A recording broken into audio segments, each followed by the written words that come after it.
You ever think about how people act like they know everything? Like they've got it all figured out. Ethics, politics, pop culture, the whole lousy system. It's kind of hilarious when you really look at it. Everyone's walking around, parroting what they heard from some guy on TV or some half-baked article their friend sent them, acting like they cracked the damn code of life.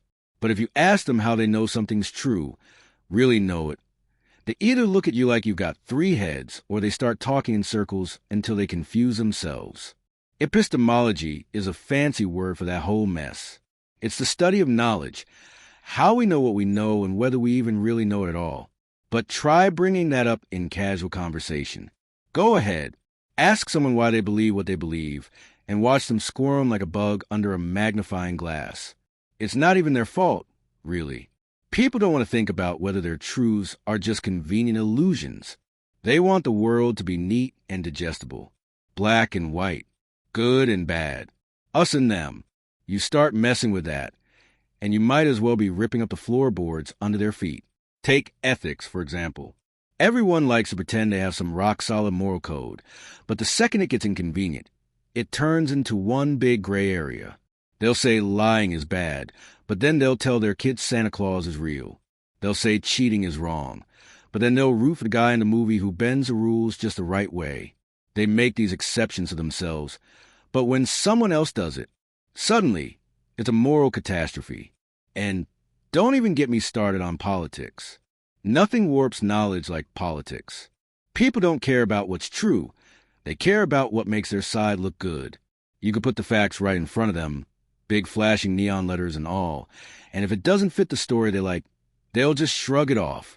Or worse, they'll get mad at you for even bringing it up. That's the thing about people. They'd rather be comfortable than right. Pop culture is maybe the funniest one of all. It's this big, ridiculous machine that spits out truth like a broken vending machine. You ever notice how whatever celebrities say somehow becomes the gospel? 1 minute some actor is just a guy in a movie, and the next he's a philosopher because he tweeted something about life being like a river or whatever. Meanwhile, the real experts, the people who've actually spent their lives studying this stuff, are stuck shouting into the void because their voices don't sound as cool. The whole system's a joke, really. But the punchline is that we can't escape it. We can pretend we're above it, but we're not. We're all in the soup together, sloshing around. Try to convince ourselves that the little pieces we pick up are enough to make sense of the whole damn pot. Maybe that's the best we can do. Maybe there's no grand truth. Just a bunch of half-truths we cling to because the alternative is too unsettling.